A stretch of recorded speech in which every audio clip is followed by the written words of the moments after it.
Hello, everyone. My name is Lionel Sandner, and I'll be your host for our session tonight on powerful poetry. Before we get started, I would just like you to know that Pembroke Publishers' head office is situated upon traditional territories of the Wendat, the Anishinaabeg Nation, the Haudenosaunee Confederacy, the Mississaugas of Scugog, Hiawatha First Nation, Alderville First Nation, and the Métis Nation. And this treaty covers an area of land in Toronto, Ontario that's collectively known as the Williams Treaties of 1923. I would also like to acknowledge and thank the Wasanic people on whose traditional territory I live, work, and learn. The Wasanic people have lived and worked on this land since time immemorial. And I wish to recognize the significant contributions of Indigenous peoples across this land. We seek a new relationship with First Nations, Métis, and Inuit peoples, one based in honor and deep respect. And now it's my pleasure to introduce our presenter for this evening, Adrienne Gear. Adrienne is a teacher, author, and workshop presenter. I guess in the time of COVID, we call that a webinar presenter now, Adrienne, and not. I'm a Zoombie. That's my new name, a Zoombie. But you're our Pembroke Publisher author, so that comes Yes. first and is the most important. So exactly. Adrienne is more than 25 years of elementary classroom experience and is passionate, as I'm sure many of you know, about literacy, learning, and children's literature, and brings that passion to a range of activities, whether it's writing in one of her 7 professional books on reading and writing, or engaging students in literacy and in learning. And while it says elementary, I suspect K-12 is a better way of looking at it. She's produced practical lessons and has made recommended book lists that are used widely across classrooms in North America, including other countries like the United States, China, the United Kingdom, Sweden, and I know Australia as well. She lives in beautiful British Columbia with her husband and 2 sons. And Adrienne, it's great to have you here this evening to join us. And I'll pass the virtual mic over to you and get your slides up and running. Thank you so much. It is a pleasure to be here. And I do want to thank Lionel. He is incredible at being a host and getting me organized. And so thank you for putting this on. And thank you to Pembroke, always my publishing company, who has been so supportive over all these years of me writing books for teachers. So I'm thrilled to be here. This is really like the launch of Powerful Poetry, and I'm really excited to be able to share just a glimpse of this book with all of you. So thank you so much for joining me. I know it's hard when you've taught all day and different times, and so I appreciate it very much. I would like to begin by acknowledging that I am coming to you this afternoon or this evening from the beautiful unceded territory of the Silks Okanagan peoples, where I am currently living in Kelowna, BC, and I am grateful to work, live, learn, and play in this beautiful part of the province. So welcome to my session on powerful poetry. I know Lionel did the intro, but teacher, I lived in Vancouver all my life, and I've taught there. I recently moved to Kelowna, so I'm not currently attached to a classroom, but that's where my heart is. And I do give lots of presentations. I'm sure most people listening have heard me now because I'm giving so many on Zoom. So you've probably connected with me either with your school district or with some of my webinars that I've been doing. And I am the author of now 7 books, and my most recent Powerful Poetry is the topic of today. So I'm going to take you into a little bit of a story of how Powerful Poetry came to be. So my most recent book that had come out before poetry is Powerful Writing Structures. It was released just before COVID hit in 2020, February 2020, and the book came out, and I was thrilled, as I always am when a new book is completed and it's out, and there's that excitement that fills me with a new book coming out. But during the process of writing this book, something had occurred that made me a little bit disappointed. So I love poetry. I've always loved it. I grew up in a home where poetry was part of it, and I've always loved it. And so I'd always in my mind thought I really want to write a book about poetry. And my publisher had said, there's so many other things that are sort of on the must-have book lists for teachers. We're talking about core competencies. We're talking about inquiry. We're talking about, social emotional learning. And so there was always seemed to be something that was a little bit more relevant. And I completely understood that. But I always thought, I really want to write about poetry. So I ended up in this book because this book talks about the different structures that you are going to be using in your classroom to teach your students on the different forms of writing. So in that book, I talk about in the course of a school year, in say an elementary or middle school classroom, our students need some exposure, practice, and experience in the 4 basic kinds of writing: personal narrative writing, nonfiction or information writing, story writing, and poetry writing. So I had found this amazing opportunity to, even though I wasn't writing a whole book about poetry, I was adding, and I was almost like sneaking it into this book.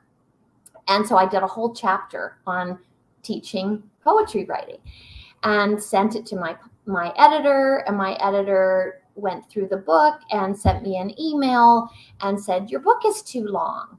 It's just there's too many lessons. It's too many pages. It's going to be too big. And we think the easiest thing to do is just completely cut out. Sorry, I went past that. Completely cut out the poetry chapter. And so I was gutted. Like, I was so sad. And my publisher knew that I was disappointed. But, really, what can you do? It's all about the page numbers and just the size of the book. So my book came out, and I was very proud of it and everything. But there was this little secret part of me that really thought, I'm so sad that there's no poetry in it. And so I pouted. And I pouted for a while, and then I just left it. And my publisher said, you can write a poetry book or maybe a little handbook to go with the book. And I was just basically pouting about not having poetry in that book. And then this happened. So this is a moment, like, when you look back in your life and you recognize, at the time you don't realize, but when you look back on it, you realize, like, that was a significant moment. So January of this year, I'm watching Joe Biden's inauguration. It was in, I think, January 23rd or something. And out of nowhere comes Amanda Gorman, and I'd never heard of her before. And in like 3 minutes, she put poetry back on the map. And when she recited The Hill We Climb, I think anyone who was watching it, our jaws dropped and our hearts filled, our eyes filled with tears. It was an unbelievable performance. And the next day, there was like memes, and there was teacher posts about the poem, and all of a sudden, poetry's on everyone's mind. And I was watching this with my girlfriend. And my girlfriend was watching it, and I was watching this, and she sent me a text when this was happening, and she goes, you better get writing. And so at that moment, I knew, like, this was a little sign to me. It's time to write. And so I started writing, like, literally, I started writing the book that afternoon, and I finished it in June. June 1st was the day I finished it. And it was the experience of writing this book was just so amazing. And what I realize now is that I'm kind of glad it got cut out of my first book, because if it hadn't, I wouldn't have written this one. So a good thing came out of a disappointing moment. And so this is the book. Now, just so you are aware, the book is completely finished, but it's not actually physically out yet because of the COVID and the backlog of printing and paper shortage, but apparently it's on its way. So it should be in like our hands, hopefully by next week. I'm hoping. I heard that it was. But just to give you then an overview, this is like a really quick sneak peek into the book. I created a book. Most of my books kind of have these big ideas connected to them, and then within each of those big idea chapters, there's a series of lessons. And so this book is written around kind of 4 big ideas around poetry. So we're starting with discovering poetry, experiencing poetry, learning poetry, and then creating poetry. So this is kind of the way I'm going to share my ideas with you this afternoon, is just kind of following the big idea chapters. But just before we do get started, we're going to get started, but I'm going to give you a little task because I'm interested in this. And here's why I'm interested. When I talk to teachers about poetry, most often I get, I just didn't get to it this year. Or, yeah, I usually do poetry in June when everything else is finished. I've got 3 weeks left. I'll just do a little unit. Oh, yeah, I found a good poetry unit on TPT, Teacher Paid Teachers, and I'm just kind of going through. It's like they make a little anthology. Or I get teachers going, I don't really teach poetry. Now, some people love it, right? But it's almost one of those things that you either love it and it's part of everything that you do, or it's just something you don't tackle. So here's my question to you. And I know there's a lot of people in the chat, so I'm very interested in this. So please, I'm inviting you in. For you, what is your biggest kind of issue or roadblock when it comes to teaching poetry? If you have no roadblock and you love teaching poetry, then tell me that. But I know for the most part, I feel like there's some reluctance. It's not because you don't like it necessarily, but maybe because you don't have as much knowledge about it. But anyway, so I'm inviting you in. I'm going to stop talking for 1 minute. What are your poetry roadblocks?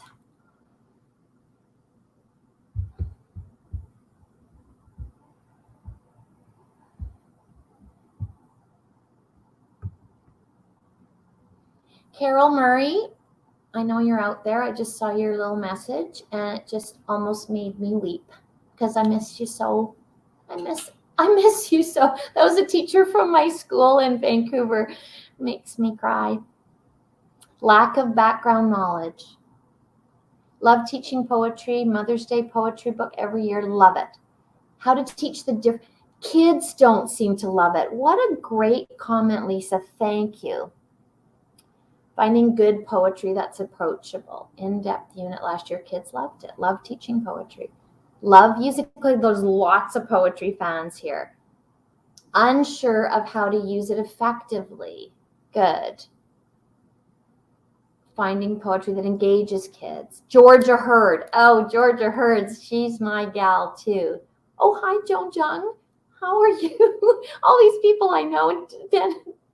Denise White. All my friends are out here. Oh, assessment. Is spoken word poetry? Absolutely, spoken word is poetry. Love poetry. Time is an issue to integrate it into the units. So I feel like you represent kind of the collective response that teachers have. As I mentioned, some people love it. It becomes part of everything they do, but there's a hesitancy because, and I love that someone was so honest. I don't have enough background knowledge. I don't know it well enough to feel good about kind of launching into a unit like that. And there's a tendency for those people who don't have as much background to focus on structure. And so they will go into TPT, they'll find a poetry unit, and they'll start with a haiku, and then they'll teach the syllable count, and they'll write haiku, and then they'll do an acrostic, and they might do a concrete. So they're introducing their students to the different kinds of poetry. But I'm going to be honest with you, sometimes when in my early days, when I focused on structure, the poems, yes, they met the structure, but they were terrible. They weren't really poems. Like, yes, they have the 575 syllable count. But what is poetry? Like, is poetry just following the structure? It's so much more than that. And so that's one thing that I hope this book will bring to people and bring to educators, is that the big picture, the poetry isn't just like a structure. It's an experience. And when we experience poetry, it's visual, it's auditory, it's cognitive, and it's emotional. And those are the other things that I've woven throughout this book. So, there's lots of poetry books that I read writing this book, doing my research, that always starts out with a page, why teach poetry? And I'm going to just turn that question around. Why not teach poetry? Like, how can you actually not include it in your classroom because of all the benefits that one single poem in a classroom can bring to your students? So it supports, as I mentioned, the visual, cognitive, emotional, and oral language. It builds reading and writing. It supports phonemic awareness. And one of the things I know that there's lots of talks and conversations around about science of reading and phonological awareness and phonemic awareness, and rhyming and syllables is high on that list of reading readiness skills. And so poetry and rhyme is right up there. It's a celebration of words and language. It inspires writing. If your kids are reading a lot of poems, if they're surrounded by poems, if they're immersed in poetry, then the writing comes very naturally. That's why, to me, the poetry is an experience. It's reading, it's writing, it's speaking, it's all of those things. And it's the creativity and imagination and emotion, and also it's fun. And poetry in a classroom, if you've got kids chanting and, walking around the room saying all these great poems, I mean, there's nothing better. So it is a rich literacy platform, is one single poem. So some of my mentors, because I always love to credit the people who influence me, and someone had mentioned Georgia Hurd, but she was probably the breakthrough person for me that kind of got me hooked onto poetry. Actually, no, that's not true. I think David Booth was probably the first, and I've always admired how he created this platform for teachers to be able to embed poetry in their day-to-day. And but Georgia Hurd also up there. Regie Rootman, Avis Harley taught me poetry at UBC, and her book, Fly Away with Poetry, is still on my shelf. I love it so much. So there's some great mentors out there.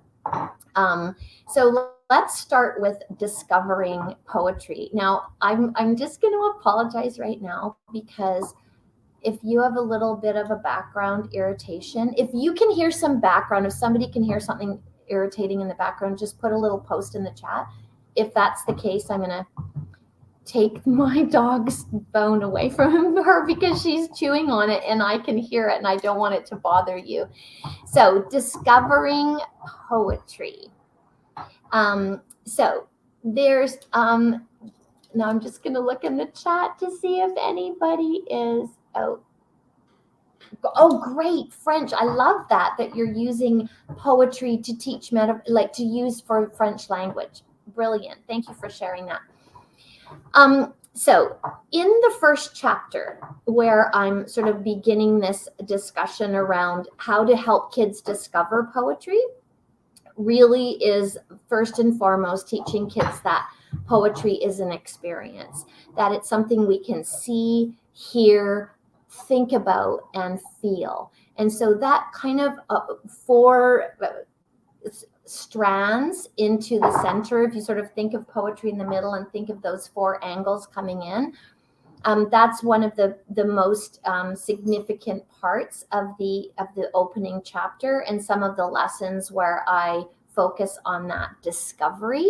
So I'd like to share just a few of those things with you. So again, I mentioned when poetry is talked about in classrooms, I don't know if we really talk about it as an experience. We really focus on it as a kind of writing.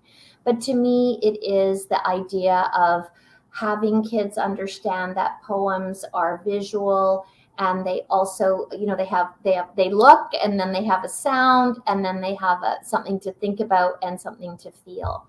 So I've always loved that notion, or that context of the experience of a poem. So I want my students to understand that.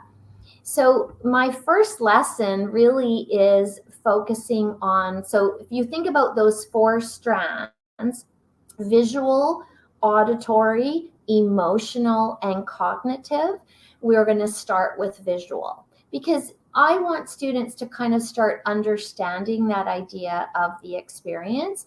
And first and foremost, we want to look at visually, what does a poem look like? And so that's the question. What does it look like? And how does it differ from, for example, words in a text, words in a story or in a novel? And so we visibly look at a page. This is a page from, a story or a novel, and this is a poem. What do you notice that's different?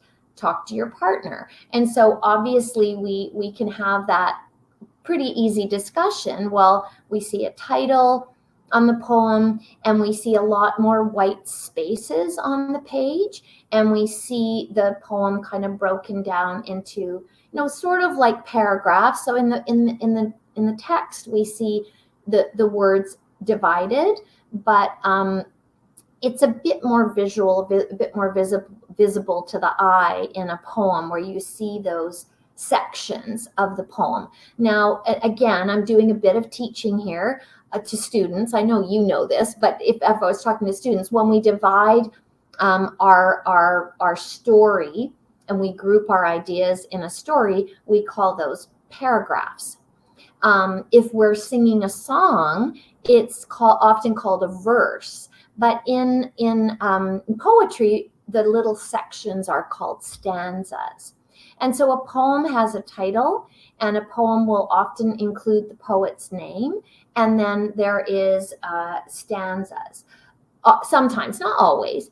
And the other thing I want you to notice is just, you don't fill the whole line. Most poems don't go from the left side to the right.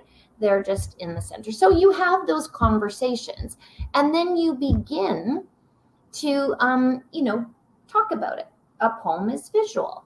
It's got, a title, it's written by an author, has more white spaces. I always say, poets leave the white spaces so there's room for our thinking. That's what I always say. The poems leave room for our thinking. And then we've got the visual. So what I start to do in this discovering poetry section is begin to create an anchor chart with the 4 strands. What does a poem look like? So the visual. And now we're going to move to, what does a poem sound like? How is it different? So I sometimes will suggest, making these 4 separate lessons, but all collectively focusing on the experience of a poem. And so the best way to have students identify what does a poem sound like is to read a great poem to them. And so this is one of my favorite poems for introducing poems to students, because it's about writing a poem. But also the elements that I want for my students to understand about what a poem sounds like are all included here. Things by Eloise Greenfield. Went to the corner, walked to the store, bought me some candy, ain't got it no more, ain't got it no more. Went to the beach, played on the shore, built me a sand house, ain't got it no more, ain't got it no more. Went to the kitchen, lay down on the floor, wrote me a poem, still got it still got it. I love that poem so much. So this is the perfect introduction to a poem. But what I love about this poem is that it has all the elements that I want to address when it comes to the sound of poetry. So I'll read this poem. Maybe I'll read it a couple of times, have the kids read it with me. What do you notice? How does this poem sound? How does it sound different than when, say, for example, we're reading a story? And so we get the kids to notice things. But this poem to me is the epitome of a poem that has what I call the 3 R's. And when I talk to students about the sound of poetry, it is the 3 R's: rhyme, repetition, and rhythm. And in order for a poem to be a poem, it needs at least one of these 3 things. Some poems have all 3. And in fact, the poem that we just read, Things, it has rhyme, it has rhythm, and it has repetition. But not all poems have to rhyme. Not all poems have repeating words, but most poems will have all poems have at least one of these. So this is my introduction to what does a poem sound like? And so we can start identifying what words rhyme, what words repeat. How did you notice? And so what's really interesting about when I read this poem out loud, when I read this out loud, there's something about it, and I'm not actually modeling snapping or clapping the first time I read it, but inevitably I'll see a student kind of like doing it, and I'll say, I noticed that Arjun was kind of like moving his head and kind of, tapping, and Samantha was kind of tapping her. That's what rhythm is. It's almost like a song without the music. It's got that kind of beat to it. How does a poet create that beat? It's kind of this interesting thing that happens when you include the repetition and the rhythm and the repetition and the rhyming, that it also creates a little bit of that rhythm. So we talk about that. Maybe we're going to identify, I might say, who can find the rhyming words, who can find the repeating phrases. But the 3 R's of poetry become my standard when I'm discussing poems with kids. Who can help me find the 3 R's of poetry? And then on the next part of my chart, I'm going to start. So what does a poem look like? What does poetry sound like? So we've got rhyme, repetition, and rhythm. And then I also put like a song without music. The next thing is, what feelings do we get when we read poems? What feelings do poems give us? So remember the 4 strands again: oral, visual, oral, and cognitive and emotional. So this is the emotional piece of poems. And the thing about poetry is poetry gives us all sorts of feelings. Every poem that we can read will give us some kind of feeling. One of the reasons I love so much about poetry is the link to reading power. And this is where we learn to infer, like we infer the feeling. The poet might not have actually given us the emotion word, might not have written sad or written excited or written hopeful, but we infer that feeling from how they've described it, how they've selected their words. And so this poem, for example, so we go back to this poem. How does this poem make us feel? There's this kind of excitement when I read this poem. There's a little bit of joy and happiness. There's a little bit of disappointment because my candy's gone and my sand house is gone. But then there's this little bit of anticipation and excitement about, like, I want to try that. Like, I want to go and write a poem now because it just kind of makes me want to do that. It gives me that kind of excited feeling. And then finally, the thinking part, really, the cognitive. And poems make us think. And how do poems make us think? Here's the secret. Because the poet doesn't tell you everything. And sometimes the poet can tell us things in ways that, you wouldn't normally say, or maybe makes us think about things in a new way, says something old in a new way. And so this poem, Things, what's the meaning behind the poem? The meaning behind the poem is really, there's lots of things that don't last. Candy doesn't last and sandcastles don't last, but poems last. Now, the poet, Eloise Greenfield, she didn't write that. She didn't say, if you write a poem, it will last a lot longer than candy in a sandcastle. Like, she didn't say that. She told us in a new way. And that's the beauty and the experience of poetry, is reading how the poet said something and trying to think about what did they mean there. Poems make us think. They make us feel. They give us a language. And so this idea of the poetry experience and the 4 different angles coming to it is such a really beautiful way to introduce that idea of poetry. Let's look at these 2 poems for a moment. Both of these poems are about a dog. I'm going to read the one on the left first. My dog is cute. My dog is fun. I dog my cat. I think that's supposed to say I love my dog. That's a mistake. But let's just think about that. Like, my dog is cute. My dog is fun. I love my dog. Let's pretend it says I love my dog because it's supposed to. My dog is cute. My dog is fun. I love my dog. Okay, so there's a poem.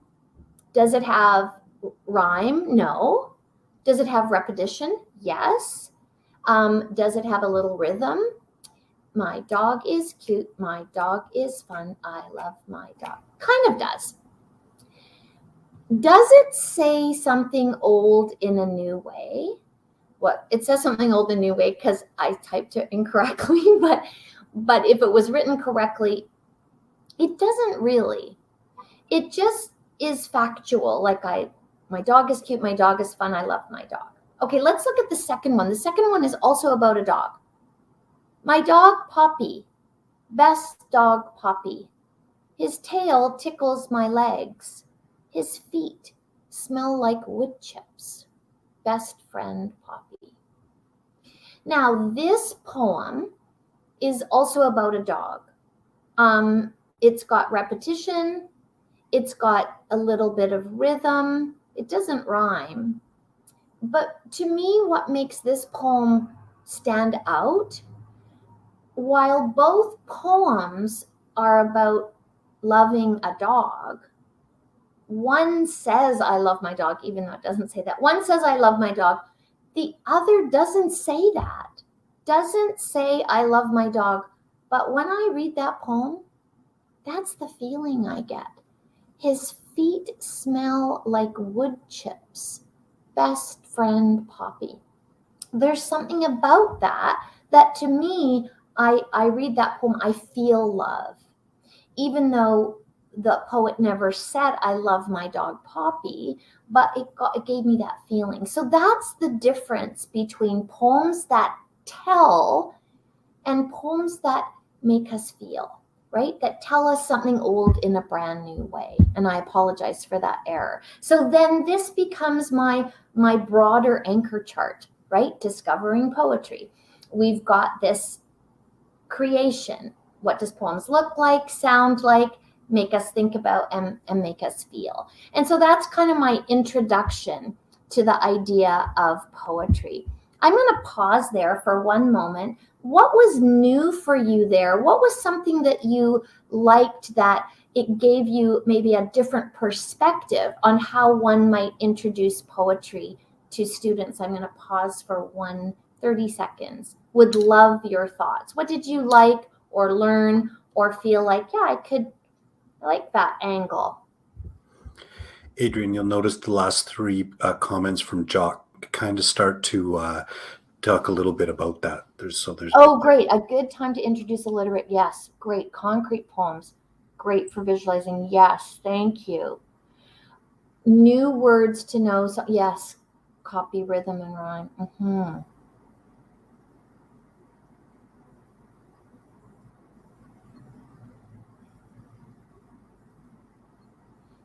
Yes, Karen, I love that you said that, because I think what happens sometimes when we're in a rush is we launch into poetry with a haiku. And I'm always about, let's put this all in context. Let's really build poetry from its foundation, from its roots.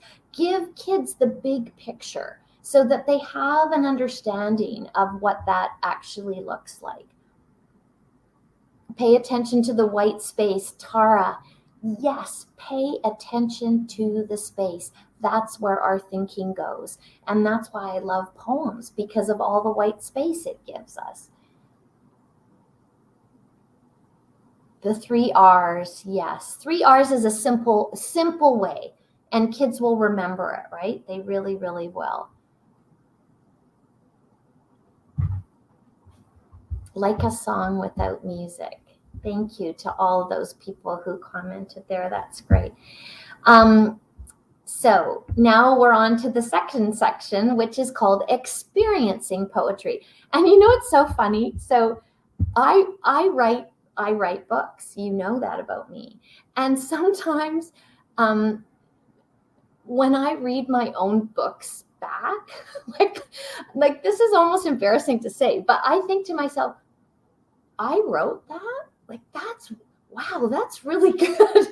Because it's so weird when I write, something comes out of me that's not really part of my day-to-day kind of Adrienne life. And then when I write, I go into this place. It's I can't even really explain it.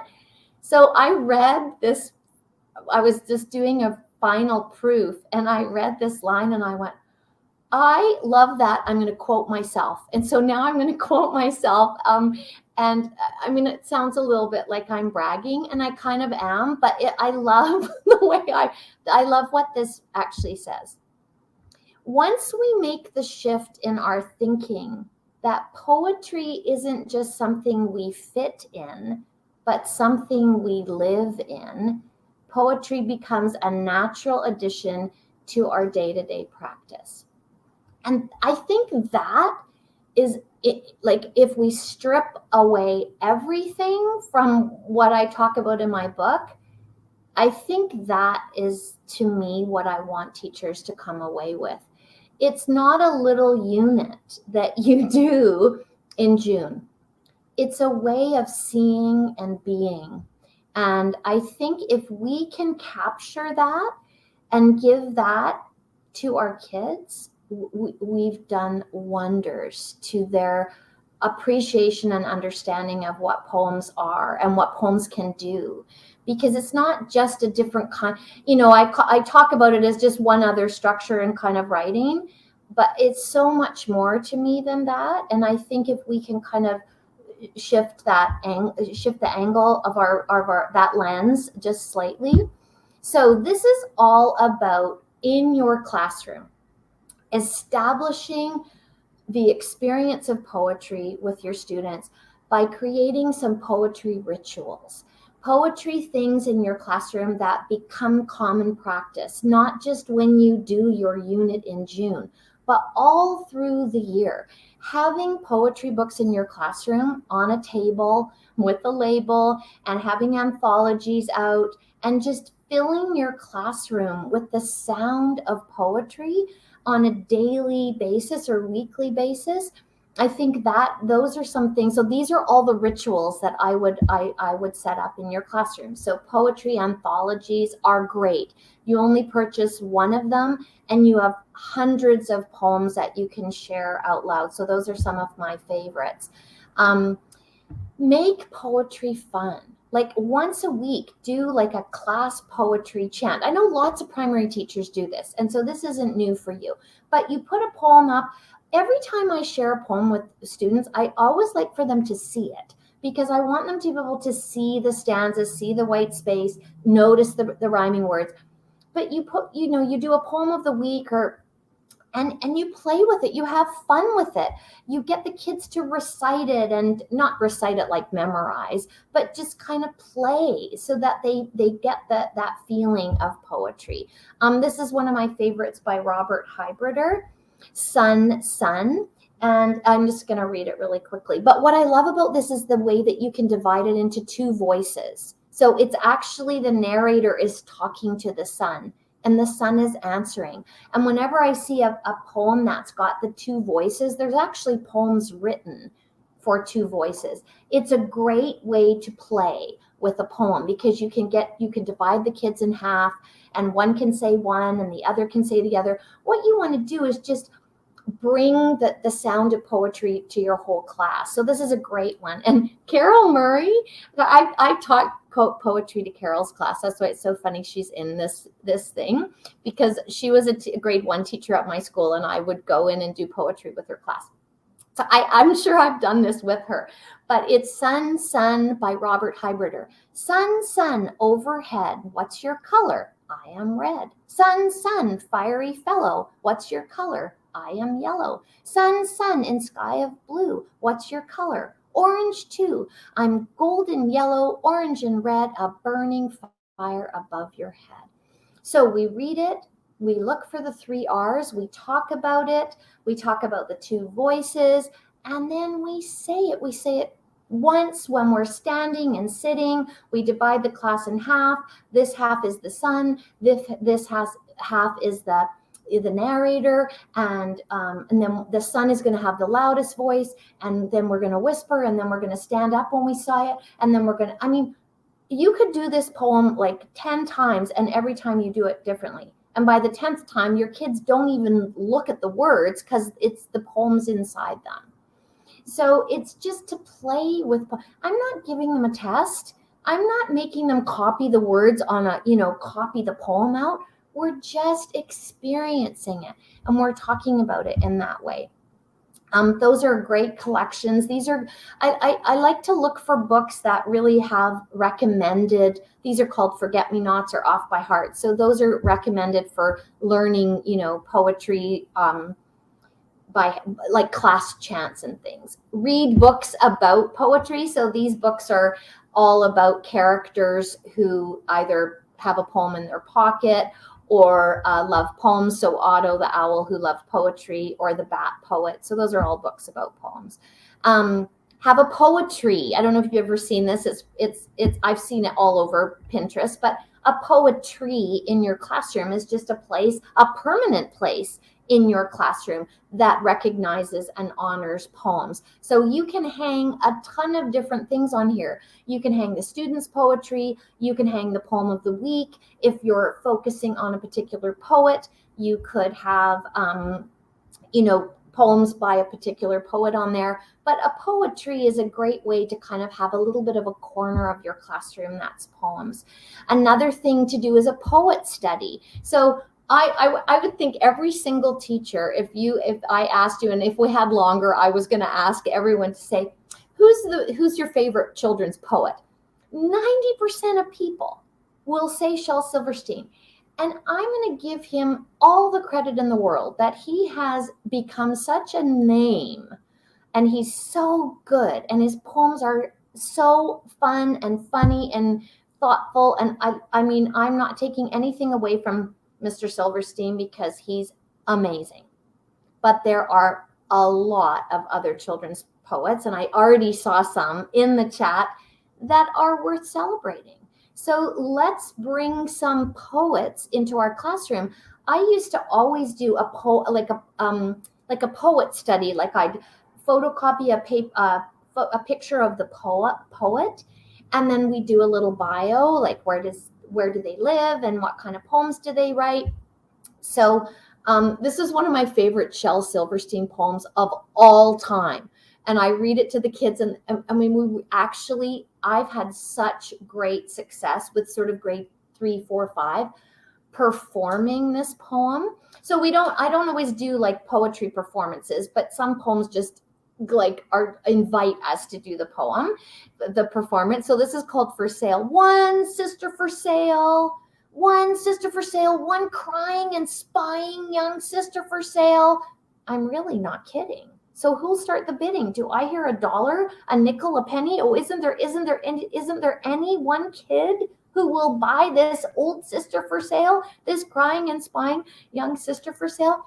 so funny, and great for connecting. Who has an annoying brother or sister that they would like to sell? Like, obviously they're not really selling the child, but it's just the way he writes is so funny. Robert Hybrider, love him. He's got great books about Canada. He's got great books about sound. He's a retired kindergarten teacher from Vancouver, so I always love to celebrate the Canadian. That's the hairy bear that my kids love this poem because it ends with the word bum bum. And you read this poem and they all want the bum bum poem. So thanks to Robert Hybrider for that. Dennis Lee, another Canadian, love his books. He's got really great rhythm. His books are so filled with rhythm. Mumbo Jumbo, Christopher Columbo, sitting on the sidewalk, chewing bubble gumbo. I think I'll catch a whale. I think I'll catch a snail. I think I'll sit around a while, twiddling my thumbos. Now, this poem doesn't necessarily have a lot of, we don't go deep with mumbo jumbo, but like for deep thinking, but it's got the rhythm and the rhyme, and kids just want to they just want to move their body to it. Jack Prelutsky, very, very well known. He's got so many books. Langston Hughes, African American.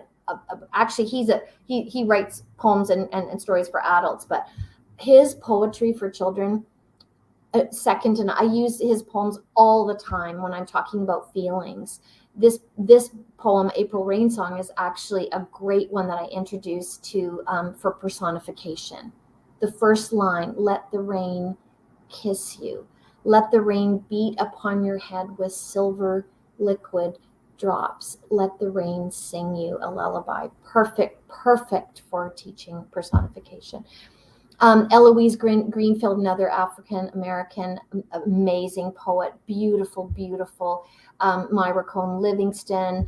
I mean, there's just so many. So the next two, Marilyn Singer is very well known for her nonfiction poetry. So she weaves a lot of information in. Joyce Sidman, another one. She brings nature and science and animals and really interesting facts into her poems. This is a poem. One of my lessons is about writing a poem for forgiveness, poems of apologies and forgiveness. This is just to say, this is all about the sincere apology versus the insincere, sarcastic apology. It's brilliant. Douglas Florian's probably my favorite children's poet. He's got one book for every season. And then all the planets, all the animals that swim, all the bees. He's just incredible. I love his work. Valerie Worth, very famous. She's sadly passed away, but very famous for writing poems about small things. So if you want to teach metaphor, if you want to teach, they're short poems, but they're all about, like, she writes a poem about a paperclip, or she writes a poem about a shoelace, like little tiny things, but she writes amazing. So that those are called all the small poems. And then of course the classics, right? So we want to introduce our kids to lots of these actual people who write poems. The other thing is linking to reading power. I talked about, poems for making connections. When I'm doing reading power, I bring in poetry because you can connect to so many poems about school. Poems are great for visualizing. Somebody already mentioned that, and it's so true. Many poems don't have the visuals with them. They're not illustrated. They might have a little picture on the bottom, but so good for practicing visualizing. Jabberwocky, one of my favorite poems by Lewis Carroll. And I get the kids to listen to the poem, and then they choose a scene and they visualize it. It's just great. And then linking to content areas. So somebody mentioned this in the chat early on. And I think it's really important that we look at ways to link poetry into our content areas. And so whatever you're teaching, go to your library and see if there's books that you can incorporate. There's poems about seasons, poems about space, poems about festivals and celebrations around the world. So that's culture and tradition and heritage, poems about family, poems about friends. This is all tied into Powerful Understanding. If you know my book, Powerful Understanding, poems about the food chain, poems about math. There's lots of math poetry, and poems about the earth for, Earth Day, or just, all different kinds of things. And poem of the week is something that I love to do. You choose a poem, and I like to try to choose poems that are 3 stanzas or less or shorter, because I want to be able to do it. So you make a copy of the poem and show it, read it, look for the 3 R's, talk about what does it sound like, what does it look like, what does it give us, what feelings does it give us, and what does it make us think about? What connections do we have? So whatever poem it is, I'm always kind of running through that kind of experience. And then what I've done in the book, because I know sometimes it's really hard for teachers to kind of know what would be a good poem to use for Poem of the Week. So I've created a list of recommended Poem of the Week poems. And then on the side, I've given you what I call the teachable features. So if I'm using this poem, what would be some of the things that I would focus on? And I often use poems too if I'm teaching a particular poetic device like haiku or, alliteration. I'm going to choose that poem. So this will be a helpful kind of resource for you to find books that will be focused on in that. And then if you wish, with Poem of the Week, depending on your class, depending on what you want, you could have your students do a written response. So here's an example. This was a connection I made. This was what I was visualizing. These are some of the rhyming words. These are the feelings I had. I mean, you can basically do any kind of written response around the experience of poetry. But you could just have open-ended responses where students are just recording one comment, or you could use this for oral language, but just having those conversations about a poem is important as well. Okay, so I'm not going to have you do this, but because I'm just worried about my time and I want to just keep going because I'm looking at my time. Oh my God, I've got 6 minutes. Okay, so I'm going to just go into chapter, I don't actually know what chapter it is, but it's all about learning poetry.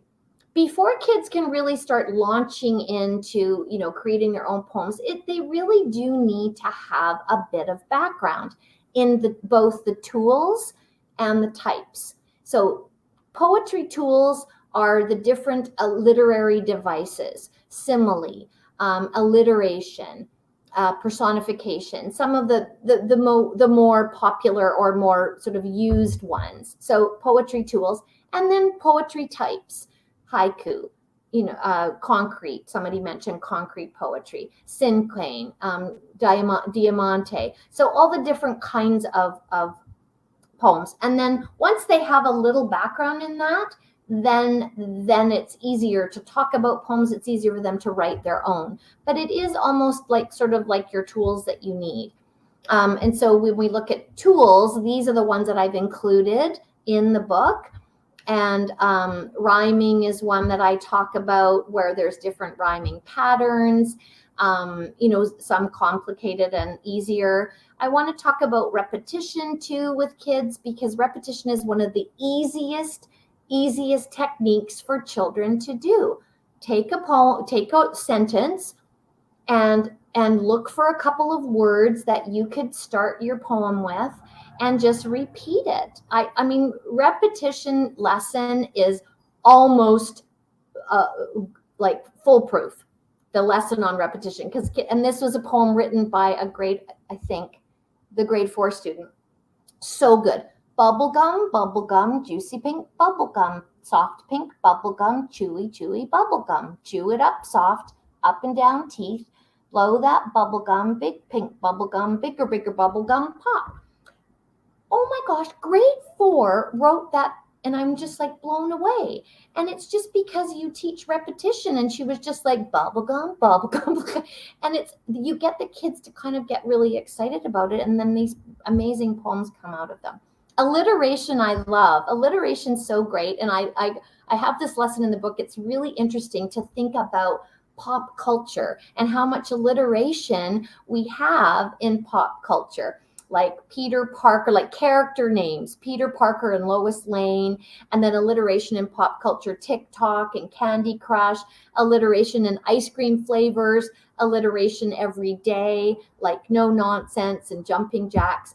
And so you can fill this chart. It's actually really fun to get the kids to brainstorm any words, names, or names of ice cream, names of things that have that alliteration. And they become more comfortable when they're making the connections to things that they know and then it makes more sense to them. And so you practice alliteration and you choose a name, add an adjective, add an action. So silly Sam splashed in the swimming pool. Careful Kate is counting carrots in her colorful garden. So we just practice doing the alliteration. But again, it's a simple technique. Once they know it, it's easy for them to put in. Onomatopoeia is when you're using sound words to, and then we teach, and they know sound words, of course, from comic books. And so we talk about how comic books use sound words and onomatopoeia. And then I can do some anchor books about that particular type of, that technique. So this is a great one for onomatopoeia. Noisy poems for a busy day. So these are poets who use the sound words in their poems. And then we brainstorm. You can brainstorm different sound words, but I like to connect sounds to activity. So when I do sound poetry with my students, we brainstorm places where there's lots of noise. So a basketball game, a playground at school, the kitchen when your parents are cooking, someone's making breakfast. So we brainstorm all the sounds, and then we create these poems with those sound words incorporated into them. And then if we look at haiku, I'm rushing so much. I want to do one thing with you about haiku that I think could almost shift your understanding about not starting with structure. This is really important. And so one of the things that I do with kids, always whenever I'm teaching a new type of poetry, so I do a whole bunch of lessons on, techniques, and then we do the types of poetry, that I want my students to understand what it is, where it came from, a little background. And then we talk about the syllable count. And there's so many amazing books that have haiku in them. So there's a collection for you. You're going to get a copy of all of these slides, by the way. And then, you can read some examples.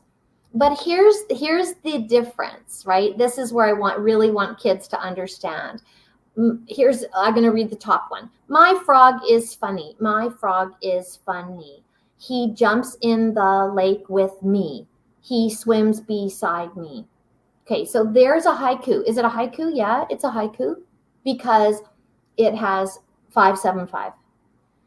But does it have feeling? Does it have any literary techniques? Does it have anything that sets it apart from just 3 sentences that tell a fact? And so here's a really great trick. Lots of people think that if you're doing haiku on a 575 format, that you need to have 3 separate sentences. You do not. The trick of writing a sophisticated haiku is to bring the first 2 lines as one complete sentence. It is the most magical thing that happens when you can do that. Jumping in the lake with me, my frog gracefully does the butterfly. So there's an example of a person who wrote a haiku but didn't do the 575. And as soon as kids understand that you can actually have one that goes either the whole, that's really difficult to do one that has all 3, the 575 together, but to have them do like the 2, it's remarkable. It's really, really, it's a game changer. Absolutely. Don't have 3 separate sentences. So, and then I talk about, don't start with the structure, start with the meaning. Choose your topic, write a sentence, say it in a new way, and then then add the 575. The 575 is always the last. It should never be the first. Should never be, you don't start with 575. So this is just a new way of teaching haiku. This is a student, grade 7 student, who wrote this. Lost my glasses, so I can't really see it. Fall paints my, oh, can't see it. Fall paints my, oh, I'm so embarrassed. Oh, there's my glasses. You could probably see it. I'm aging myself. Fall paints my front yard in colors of gold and red. Dad, where is my rake? Love it so much. Haiku. Haiku poems.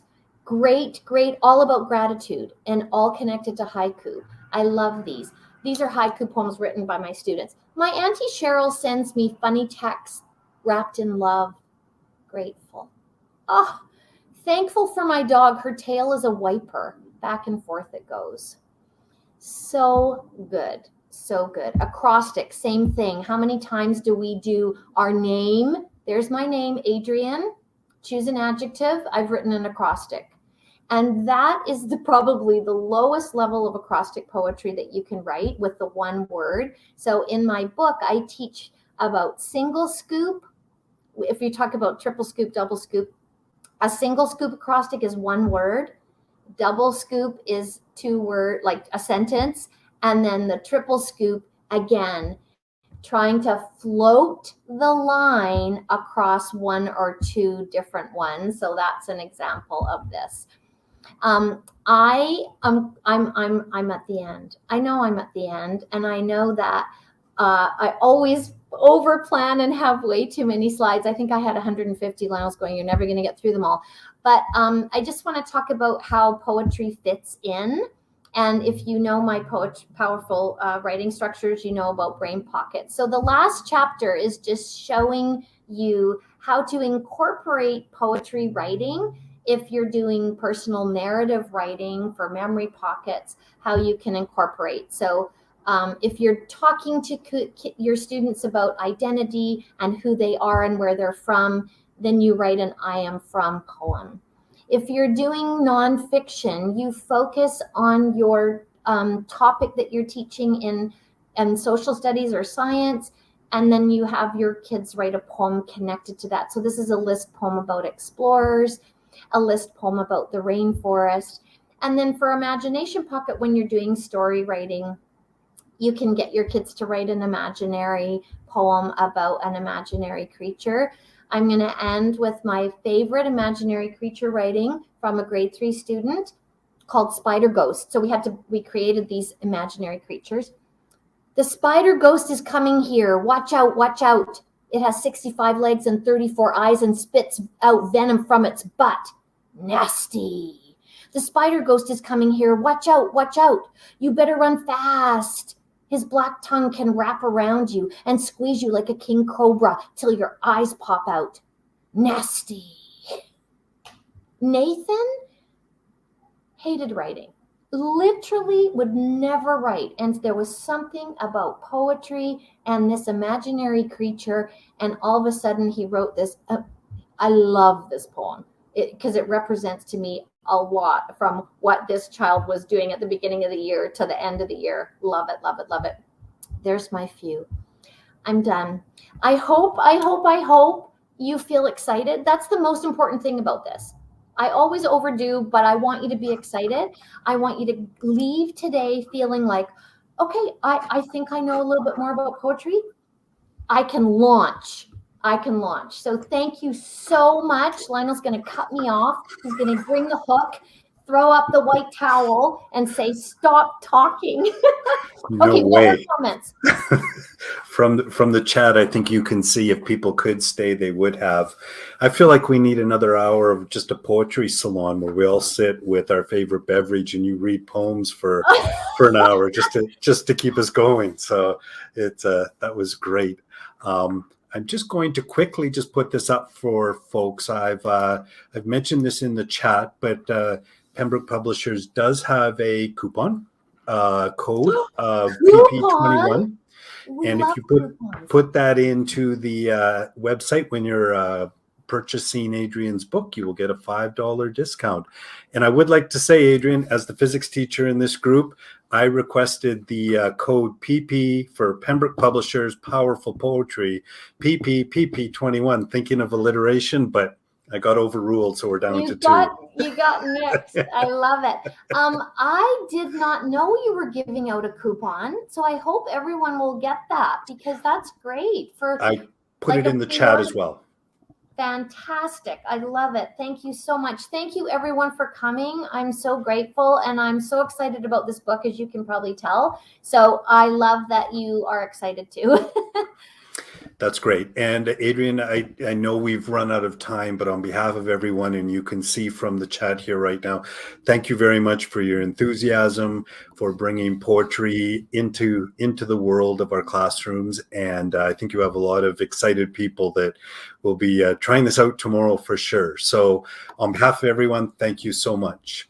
And for everyone that joined us, I'm going to let Adrienne have the last word here. But thanks for joining our webinar with Pembroke Publishers. And we look forward to seeing you in the new year as we continue talking to our authors and about their books. So Adrienne, I'll let you take us out.